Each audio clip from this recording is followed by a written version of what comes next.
KATSEYE's star was rising, their momentum unstoppable with each comeback, until something shifted, and it wasn't the kind of spotlight anyone wanted. Suddenly, all eyes weren't on their success, but on the quiet sidelining of one of their own, Manon. The whispers started small, subtle things like her missing from official photos, her screen time vanishing in new content. But fans noticed, and more importantly, they remembered. The hate Manon endured had always gone unanswered by the company, and now her absence was starting to feel strategic, not coincidental. That's when the questions began piling up. What was really going on behind the curtains, and why was Manon, once a fan favorite, now being treated like a shadow? Everything came to a boiling point when Netflix released Popstar Academy KATSEYE, a documentary that was supposed to chronicle the group's journey to debut, but ended up igniting a storm. It wasn't just the usual trainee drama that caught fans off guard, it was how Manon was portrayed. Right from the start, the edit painted her as the weak link, the one who didn't care enough, didn't work hard enough. The moment that really set the narrative in stone was when she missed practice due to illness and broke curfew, and yet, there were no harsh penalties, no reprimands. That rubbed a lot of viewers and trainees the wrong way, and when Manon landed an unexpectedly high rank by the time the survival show kicked off, people weren't just shocked, they were suspicious. They started asking how someone like her could possibly rank that well. But the people who had followed her since the beginning weren't falling for it. Her longtime fans could see right through the narrative, and they knew what it looked like: manipulation. The documentary didn't just tell a story, it sculpted one. It cherry-picked her worst moments and cut out the context. The truth: Manon was new to the hyper-competitive, punishing world of K-pop. She didn't grow up rehearsing for 12 hours a day. She came in wide-eyed and raw, not lazy, but that edit was sticky. After the documentary aired, her past absences were weaponized, twisted into proof that she never belonged in KATSEYE to begin with. The sympathy she should have received was replaced with resentment. And the damage, it didn't stay in the past. Even after she debuted, even after she'd proven herself again and again, the same old accusations would creep back every time she missed a schedule. Lazy, uncommitted, a weak link. It didn't matter what the actual reason was: sickness, injury, mental health. The audience had been trained to assume the worst, all because of a few clipped scenes in a documentary. But we'll circle back to that. Because it wasn't just the show. The fallout echoed loudly during the group's one-year anniversary livestream on YouTube. During that reunion stream, the members were asked what it was like to look back at their journey, what it felt like to watch their old selves on screen. For Manon, the experience wasn't nostalgic. It was agonizing. She admitted she couldn't even sit through the documentary without hitting pause every few minutes. It was too painful. It made me want to scream, she confessed, her voice trembling on stream. Then Missy brought up something that hit even harder: how staff and trainees used to question Manon's commitment. Suddenly, the air shifted. Manon took a breath and laid it all out. When she joined, she didn't understand the system, the grueling training, the perfection demanded, the quiet rules you're expected to know without being told. She wasn't slacking, she was trying to survive a world she wasn't prepared for. And once she understood the stakes, she gave everything. But the damage had already been done. The documentary had frozen her in time as someone she no longer was. That edit followed her like a ghost. She ended her explanation with a statement that hit like a gut punch: "If things were still like that, I would not be in this group by now." Do you know what I mean? It was raw, honest, and heartbreaking. But even that vulnerability wasn't enough for some. Fans were divided, again. Many felt Missy should have never brought up that moment, especially knowing how much hate Manon and the others had received after the documentary aired. For them, the past should have stayed buried. Because Popstar Academy didn't just document, it manipulated. It planted seeds of distrust, of division. It made viewers believe the other members resented Manon, that she didn't belong, that tension and exclusion were just facts of life in KATSEYE. And worst of all, people believed it. Even now, after that reunion stream went public, the hate came back stronger than ever. Old accusations resurfaced like clockwork. Lazy, undeserving, a ticking clock until she quit the group, and all of it traced back to a single narrative born from careful edits and one-sided storytelling. It didn't matter that she was now one of the most beloved members. The perception had calcified. And it showed most painfully in one specific place, the choreography for their debut track. Watch any live performance of their debut song, watch it closely, and you'll see the pattern. When the full group performs, Manon is nearly always in the back. Hidden behind another member, camera angles miss her, spotlights don't catch her. It became so obvious that fans began timing it, and the numbers were hard to ignore. She spent 25 seconds in the back row, practically invisible. And that wasn't just during a solo set, it was while other members rotated forward. Which begs the question, why is the member fans love most being kept out of view? If you're just as shocked by this, hit that like button and share this video with other fans. What do you think is really going on with Manon's treatment? Drop your thoughts in the comments below, because this story is far from over.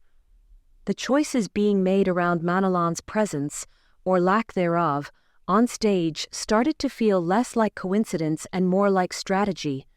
Sure, some defended the choreography decisions, claiming that arranging formations for an even number of members poses logistical challenges. But fans weren't buying it. Countless groups with even lineups have managed creative, inclusive staging without pushing any member into the shadows. As one Reddit user pointed out, KATSEYE does a lot of interesting things with verticality to reveal members hidden behind. I get why people say it's better to have an odd number of members, but it's really a minor issue that's easily overcome. To Manon's supporters, her treatment wasn't about symmetry, it was about something more troubling. It looked intentional, discriminatory even. Critics began calling out Geffen for allegedly adding Manon to the group as a token gesture to appear inclusive, only to shove her into the background once the cameras were rolling. Then came the most damning revelation. Despite being a full member of KATSEYE, Manon only got a grand total of 1 minute and 10 seconds of singing time across their entire debut mini-album, Soft is Strong. That tiny sliver of spotlight ignited fresh accusations. This wasn't a mistake. This was a calculated erasure.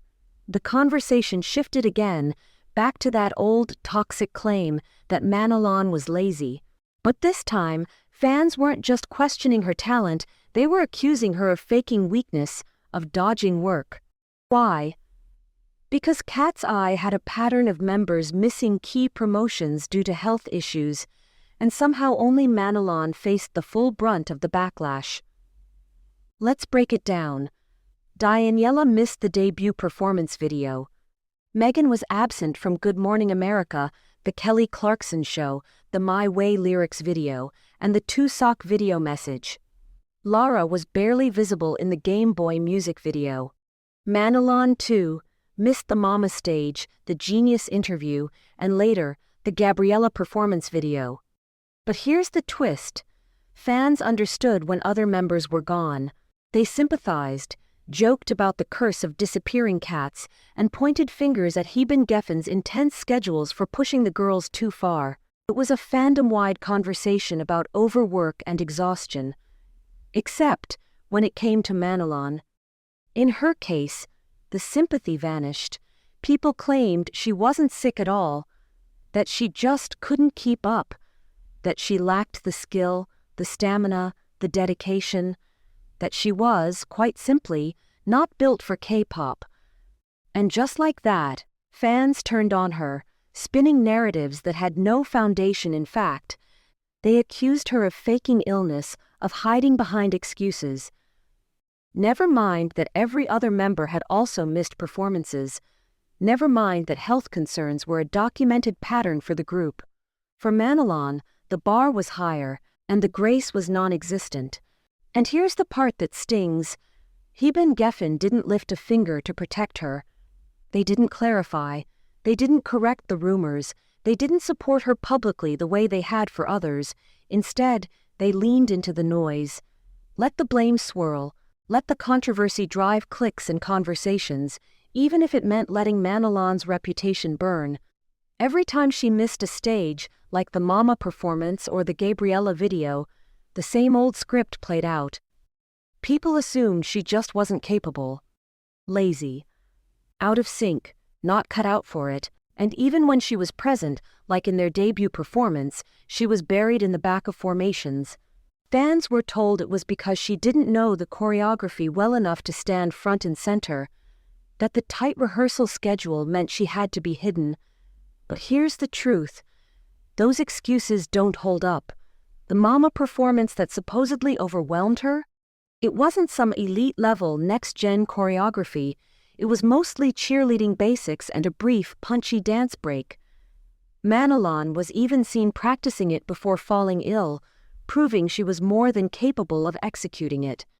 And to shut down the baseless, lazy accusations once and for all, Manon did something that left fans speechless. She casually did a full split on livestream. No stalling. No hesitation. Just a clear, physical reminder. This girl has the skill. And it wasn't just a one-off. Back on Popstar Academy, even with zero formal training, she consistently kept pace, and sometimes outshone, trainees who had years of dance experience. So the idea that she couldn't master the debut choreography after months of rehearsal? It doesn't track, it never did. And the Gabriella performance? She even posted behind-the-scenes rehearsal clips on Weaver, prepping for the tour. There was no question of her ability, only the narrative people were determined to force on her. If you're tired of seeing talent overshadowed by toxic editing and corporate silence, give this video a like and share it with someone who needs to hear the truth. And let us know in the comments, do you think Heben Geffen is protecting its artists, or picking and choosing who deserves the spotlight? For a long time, any concerns about Manon's treatment were brushed off as the exaggerated complaints of overzealous fans. But something shifted recently, something that's turning even casual viewers into critics. The pattern became too obvious to ignore. It all began with the sudden release of the Gabriella performance video, noticeably missing Manon. The official explanation from Heben Geffen? A sprained ankle. And while most fans were sympathetic about her injury, they couldn't help but wonder, why didn't the company find some way to include her? Couldn't they have waited a few days until she healed? After all, Lara had appeared in the Game Boy music video while dealing with similar issues, and even if rescheduling was difficult due to contractual or logistical constraints, fans pointed out that at the very least, Manon could have been featured in a solo image. But no, not a single still, not even a candid. It was as if she didn't exist in that moment, and that silence was deafening. And this wasn't an isolated moment. During the group's collaboration with KATSEYE, Manon participated in all the photo shoots and videos. Everything seemed fine, until it wasn't. When the campaign's billboard finally went up, the other members posed in front of it for a set of promotional photos. Manon was sick that day and couldn't attend, which fans understood. But when the photos were released, people noticed something odd. The angle was so precise that Yun's head completely covered Manon's face. Maybe it was a coincidence. Maybe not. But even if it was unintentional, why didn't the company share another image where Manon could be clearly seen? It wouldn't have taken much effort, and yet nothing. These subtle exclusions began piling up, building a narrative that felt impossible to ignore. Then came the Monster High collaboration, a dream opportunity for many fans. KATSEYE was chosen to remix the classic Fright song from 2010, and a full music video was released alongside it. Each member even received their own custom-designed Monster High doll inspired by their signature styles. Fans were ecstatic, especially when they saw the official TikTok video showing the girls unboxing their dolls. Manon was even featured on the thumbnail, but once fans clicked play, she was nearly invisible. Every member got a spotlight moment to gush about their dolls, except Manon. She barely appeared in the footage at all, just 2 seconds of screen time, blink and you miss it. Even in group scenes, she was awkwardly cropped out or completely excluded from conversation shots. It didn't make sense, because clearly, Manon had plenty to say. In an interview with KATSEYE, she lit up when talking about her doll, describing it proudly as a sea monster and pointing out the thoughtful inclusion of her moles, waist beads, and braids. She spoke with pride, joy, and genuine excitement. She loved that doll, which made her erasure from the TikTok video not only confusing, but deeply hurtful. A Black fan on Twitter put it best. "To me, as a Black girl, seeing a doll that resembles you, even down to the braids, had to have been a huge moment for Manon. Why would you rob the fans of seeing her joy and excitement over this?" That comment echoed what so many others were already feeling, that this wasn't just about screen time anymore. This was personal, and sadly, it wasn't just TikTok. On the KATSEYE website, every member had an individual photo on their profile, except for Manon. When asked why, the beauty editor clarified, "The company simply never sent hers, just didn't bother." The pattern of silence, of invisibility, extended across platforms.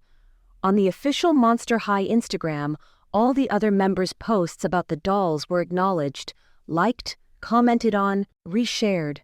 Manon's post? Ignored. No likes. No comments. Nothing. As if she wasn't even part of the project. These weren't isolated incidents anymore. It was a pattern, and fans had had enough. The backlash was swift. Major fan accounts went on strike, refusing to share or repost anything from the company until answers were given. Updates stopped. Fan pages went dark. A coordinated boycott began gaining traction as mass emails flooded the company's inbox. Supporters demanded legal action against those spreading defamation and baseless rumors about the members. They called for transparency, accountability, clarity. Because what's happening to Manon isn't just mismanagement, it's betrayal. The company meant to protect her is the one allowing her to be erased. Fans aren't asking for favoritism. They're demanding fairness. They're demanding that Manon, who trained, debuted, and poured her heart into this group, be treated with the same respect and visibility as her peers. Because no artist should be made to feel invisible in their own success story. If you stand with Manon and believe every member deserves equal treatment, hit that like button and share this story far and wide. Let the company hear your voice. Comment your thoughts below, because silence is complicity, and the fans are done being silent.